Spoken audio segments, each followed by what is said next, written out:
Hello students, welcome to our channel A to Z পরীক্ষা। তো আজকে তোমাদের সঙ্গে পিকে দে সরকারের প্রেসির 26 নম্বর এক্সারসাইজের সলিউশনটা করব। অলরেডি 25টা সলিউশন আমরা করে দিয়েছি। এরপরে প্রেসি 26 নম্বরেরটা কিন্তু এখানে করব, ঠিক আছে? পুরো ভিডিওটা শুরু থেকে শেষ পর্যন্ত দেখো। যদি ভালো লাগে অবশ্যই লাইক করে দিও এবং চ্যানেলটাকে কিন্তু সাবস্ক্রাইব করতে ভুলো না, হ্যাঁ?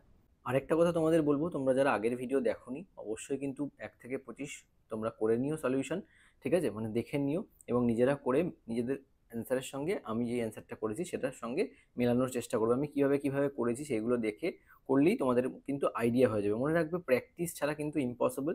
যত বেশি পারো প্র্যাকটিস করো, দিনে 4টে 5টা করে র্যান্ডম প্রেসি নিয়ে নাও। প্রেসি নিয়ে নিজে সলিউশন করার চেষ্টা করো, তাহলে কি হবে, সেটা তোমার পড়াশোনাকে আরও বেশি ইমপ্রুভ করবে। হ্যাঁ, কারণ তুমি দেখো, তুমি যত বেশি লিখবে পড়বে, ঠিক আছে, যত বেশি আননোন প্যাসেজ পড়বে, সেখান থেকে তোমার প্রেসি করার ক্ষমতা তৈরি হবে। সেটা যদি তুমি প্র্যাকটিসই না করো তাহলে তো সেই জিনিসটা তৈরি হবে না, ঠিক আছে? তো সবাই যাদের ক্লার্কশিপ মেইনস আছে, এসআই মেইনস আছে, সব এক্সামে কিন্তু প্রেসিটা কমন থাকে। যার যেটা ইচ্ছে, অনেকে প্রেসি খুব ভালো লিখতে পারো, আবার অনেকে আছে কি প্রেসি লিখতে ভয় লাগে। তো সেই তাদেরকেই বলবো, ভয়টা তখনই যাবে, সে প্রেসি হোক, রিপোর্ট হোক, যে কোনো ইংলিশ রাইটিং হোক। তুমি যতটা পড়বে, নিজের প্র্যাকটিস করবে, দেখে দেখে লিখবে, প্রথমে দেখে দেখে লেখার চেষ্টা করবে, পরে দেখবে পড়তে পড়তে একটা হ্যাবিচুয়েট হয়ে যাবে তুমি, হ্যাঁ, প্যাসেজ পড়ে সেটাকে সামারি করার, মানে প্রেসি করার। তো সেইগুলো তোমাকে মাথায় রাখতে হবে। 1/3 প্যাসেজ করবে, এমনই প্যাসেজ দেয় যেটা মানে যা প্যাসেজ থাকবে তার 3/1 ভাগ করতে হবে, হ্যাঁ? তো সেইভাবে কিন্তু তোমরা করার চেষ্টা করো আর প্রিপেয়ার করো, নিজেদের অ্যান্সারটা মেলাও। আমি যেটা করছি, অলরেডি অনেক প্রেসি কিন্তু হয়ে গেছে, ঠিক আছে? আচ্ছা, তো চলো, এখানে আমি এই পিকেদে সরকারের 26 নম্বরটা সলিউশন করাই। দেখো কি বলেছে, প্রথমে পড়ে নি, ঠিক আছে? দেখো, বলেছে অ্যাট হোম, অ্যাট স্কুল, যে at home and at school we spend a quarter of our lives, and there we first learn the lesson of self control. সেখানে আমরা কি লার্ন করি? The lesson of self control. দেখো কি বলেছে, at home and at school, হ্যাঁ, যেখানে আমরা কি করি, we spend a quarter of our lives. Quarter বলতে 15 ইয়ার্স, ঠিক আছে, কি এক কোয়ার্টার বলা হচ্ছে।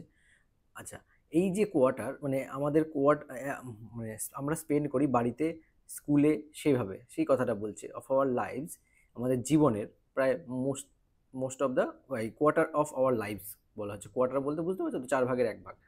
তো and there we first learn the lesson of self control. সেখানে আমরা কি শিখি? প্রথমে শিখি সেলফ কন্ট্রোলের লেসন, ট্রুথফুলনেস, সত্যতা, কাইন্ডনেস, হ্যাঁ, duty and all other qualities, এবং এই সমস্ত সমস্ত কোয়ালিটিসগুলো, গুণগুলো, that make a good man or woman, যেটা নাকি একজন ভালো মানুষ বা ভালো মহিলা হতে সহায়তা করে। কোথায়?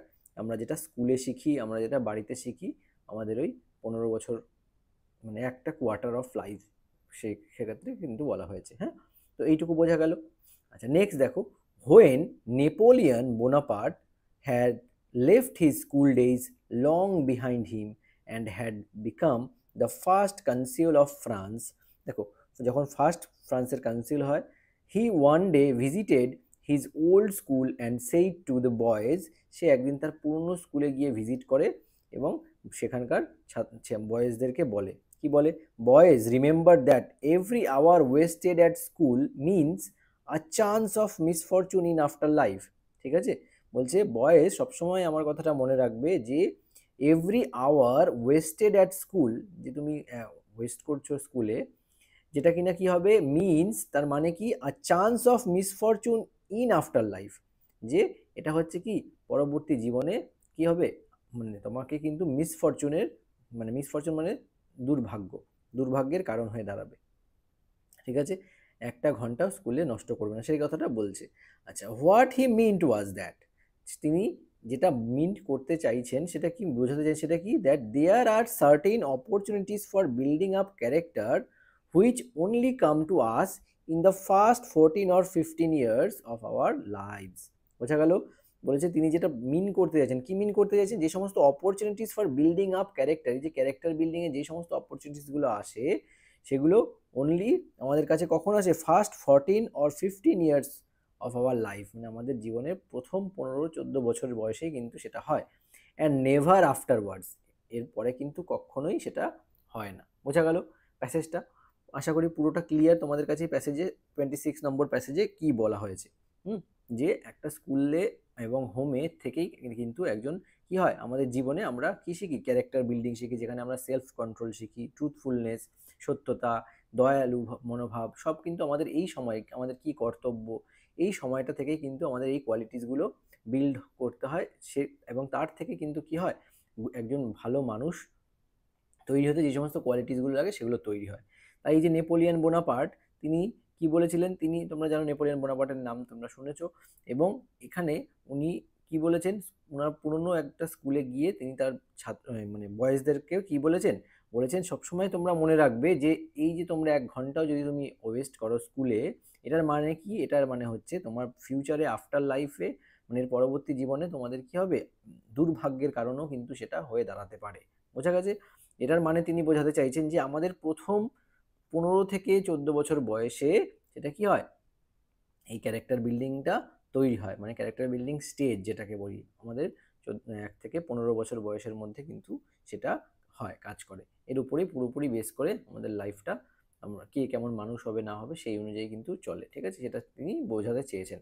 তো এইবারে এখানে এটাকে আমায় কি করতে হবে, প্রেসি করতে হবে। ঠিক আছে, প্রেসি করব। আর এই প্রেসিটা প্রথমে আমাকে জানো তুমি টাইটেল দিতে হবে, তাই না?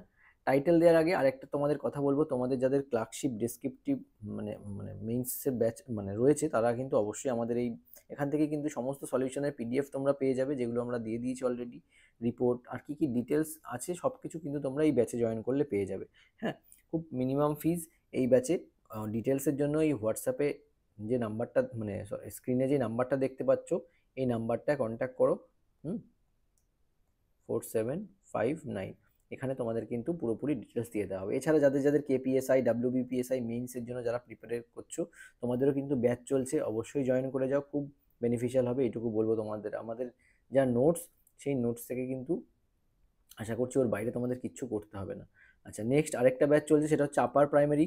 আপার প্রাইমারির ব্যাচ চলছে, যারা যারা জয়েন করতে ইচ্ছুক অবশ্যই কিন্তু হোয়াটসঅ্যাপ করবে, হোয়াটসঅ্যাপ করলেই তোমরা ডিটেলস পেয়ে যাবে। হ্যাঁ, আর দেখো এখানে ডেসক্রিপটিভ ইংলিশ বেঙ্গলির ব্যাচ খুব ভাইটাল, কি কি আছে, প্রচুর ম্যাটেরিয়াল, স্টাডি ম্যাটেরিয়ালস আছে এখানে তোমাদের। আর এই যে সমস্ত পিকেদের সরকারের পুরো সলিউশন পিডিএফ তোমরা পেয়ে যাবে। ঠিক আছে, এক্সারসাইজের সলিউশন বলো, রিপোর্ট পাবে অলরেডি 100+ রিপোর্ট, 100+ প্রতিবেদন সব দেওয়া হয়ে গেছে, এবং আপডেটেড রিপোর্টস পাবে টিল মেইনস। হ্যাঁ, তো যদি যারা যারা ইন্টারেস্টেড আছো তারা তারা অবশ্যই জয়েন করে যেও গ্রুপে। তাহলে কি হবে, তোমাদের অনেক ভালো, অনেক বেশি প্র্যাকটিস হবে। প্রচুর প্রেসিস দেওয়া হয়েছে, প্রিভিয়াস ইয়ারের প্রেসিস সলিউশন করে দেওয়া হয়েছে, সব কিছুই কিন্তু প্রোভাইড করা হয়েছে, যেগুলো কিনা তোমরা এখানে পেয়ে যাবে। হ্যাঁ, তো এবার চলো শুরু করছি আমাদের লেখা। হ্যাঁ, সেটা কি, প্রথমে আমাদের একটা টাইটেল দিতে হবে, একটা ভালো দেখে তোমাকে টাইটেল বাছতে হবে। ঠিক আছে, তো আগে একটা টাইটেল দেবো। দেখো টাইটেল, টাইটেলটা কি, দ্য ইররিভোকেবল, ইররিভোকেবল মানে অপরিবর্তনীয়, যেটা পরিবর্তন করা যায় না। ইররিভোকেবল, R E, ir revocable, R E V O C A B L E, revocable foundation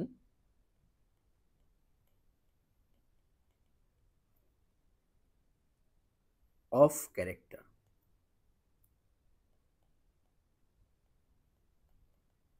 ঠিক আছে, irrevocable foundation of character, the irrevocable foundation of character, এটা হচ্ছে গিয়ে আমাদের টাইটেল।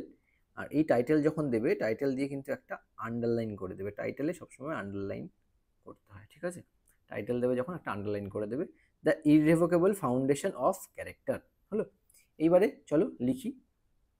কিভাবে লিখলে লিখবে, এইটুকু প্যাসেজ পড়ে আগে তোমাকে সেন্স ক্লিয়ার করে নিতে হবে, দেন লেখা তোমায় স্টার্ট করতে হবে। হ্যাঁ, 1/3 মতো করে তোমায় লিখতে হবে। আচ্ছা, শুরু করি তাহলে। দেখো, our formative years at home and school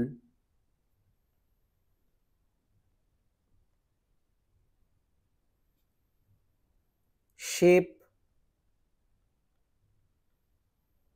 essential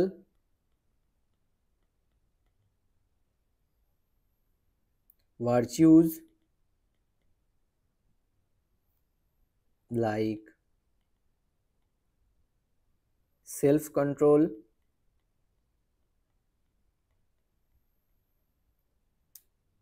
and duty, তাই না? ফার্স্ট লাইন পড়ে তো আমরা তাই বুঝলাম। একটা জিনিস মাথায় রাখবে, কখনো কিন্তু হুবহু যা দেয়া থাকবে সেরকম লাইন ধরে ধরে কিন্তু লিখবে না, তাহলে কিন্তু ভুল হয়ে যাবে, পুরোটাই কেটে দেবে। হ্যাঁ, সেরকম কিন্তু যেন না হয়, তোমাকে ঘুরিয়ে সিম্পল করে লিখতে হবে প্যাসেজটা থেকে। Our formative years at home and school shape essential virtues like self control and duty, তাই না? যেটা নাকি আমাদের সেলফ কন্ট্রোল অ্যান্ড ডিউটি এই সমস্ত আমাদের শেখায়। ফার্স্ট আমাদের প্রথম ফর্মেটিভ ইয়ার্সে এই যেটা নাকি আমরা স্কুলে বা হোমে শিখি, সেটা কী করে আমাদের শেপ করে, কি প্রয়োজনীয় গুণগুলো, ভার্চুস মানে গুণ, যেমন সেলফ কন্ট্রোল অ্যান্ড ডিউটি। বোঝা গেল? অনেক কিছু লেখা আছে, তার থেকে ছোট করতে হবে আমাকে, কারণ সব কিছু লিখলে তো অনেক মানে অ্যাজ ইট ইজ যেমন আছে ওরকম হয়ে যাবে, সব কিছু লেখা যাবে না, এরকম আমাকে ছোট অ্যান্ড এটা দিয়ে করতে হবে, এভাবে তোমায় করতে হবে, ঠিক আছে?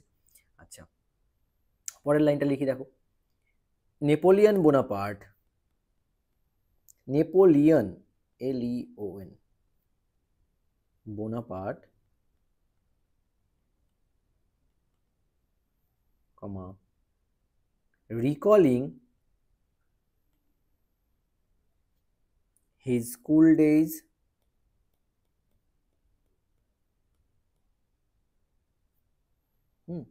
রিকলিং হিজ স্কুল ডেইজ, তিনি কি করেছিলেন, তার স্কুল ডেইজ রিকল করছিলেন, তাই না? আচ্ছা, warned that wasted time in youth leads to future misfortune. Full stop. বোঝা গেল কি বললাম? Napoleon Bonaparte recalling his school days, তাই না? তাই হয়েছে one that wasted time in youth, যেটা নাকি ওয়েস্ট করা হবে ইয়থে, লিডস টু ফিউচার মিসফরচুন, যেটা নাকি ভবিষ্যতে গিয়ে দুর্ভাগ্যের কারণ হবে, ঠিক আছে? আচ্ছা, পরের লাইনটা দেখো, লাস্ট লাইন করব। অবশ্যই কিন্তু তোমরা একটা লাইক করে দিও এবং সাবস্ক্রাইব কিন্তু করে নিও। হ্যাঁ, এরপরে আমি ভিডিও শেষে প্লেলিস্ট পেয়ে যাবে, যারা আগেরগুলো করোনি তারা আগেরগুলো প্র্যাকটিস করে নিও। আচ্ছা, leads to future misfortune. Next, he emphasized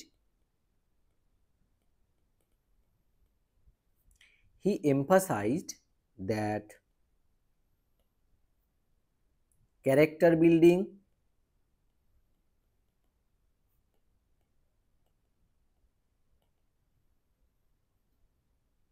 opportunities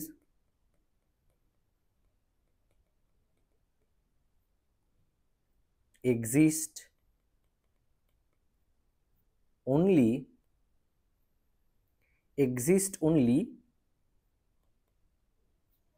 in early life and never return. বোঝা গেছে? Full stop, complete. তার মানে কি হলো? Early life and never return. দেখো, he emphasize that character building opportunity, যে তিনি এমফাসাইজ দিয়ে দেওয়া মানে কি, জোর দিয়ে বলা, তাই তো? কিসে কি বলেছেন, যে ক্যারেক্টার বিল্ডিং অপরচুনিটি, যে সমস্ত চরিত্র গঠনের যে সুযোগ থাকে, exist only in the early life and never return, সেটা প্রথমেই শুরু মানে আর্লি লাইফ জীবনের শুরুতেই কিন্তু সেটা হয়, এবং এটা পরবর্তীতে আর ফিরে আসে না, ফিরে পাওয়া যায় না এই সময়টা, ঠিক আছে? এটা হচ্ছে মেন প্যাসেজের প্রেসি। যদি তোমাদের মনে হয় যে ঠিক মানে তোমরা নিজেরা অবশ্যই লিখবে, এবং যদি তোমাদের মনে হয় যে এটা হেল্পফুল হচ্ছে এই ক্লাস, অবশ্যই কিন্তু একটা লাইক করে দিও। হ্যাঁ, সাবস্ক্রাইব কিন্তু করে নিও। আর যারা যারা ব্যাচে জয়েন করতে ইচ্ছুক, ডেসক্রিপটিভ বেঙ্গলি ইংলিশের ব্যাচে ক্লার্কশিপের জন্য, মিসলেনিয়াস তো হয়ে গেল, ওই ব্যাচও কমপ্লিট হয়ে গেছে। নেক্সট তোমাদের হচ্ছে এসআই মেন্সের ব্যাচ, আপার প্রাইমারি ব্যাচ, এই সমস্ত ব্যাচগুলো কিন্তু চলছে। যদি মনে করো জয়েন করবে, অবশ্যই জয়েন করে যেও। আজকে আর আর বেশি কিছু নয়, আর বেশি কিছু বলছি না। আবার নেক্সট ক্লাসে তোমাদের সঙ্গে দেখা হচ্ছে আবার নতুন টপিকের সাথে। আজকের মতো এই পর্যন্তই। Thank you so much for watching this video.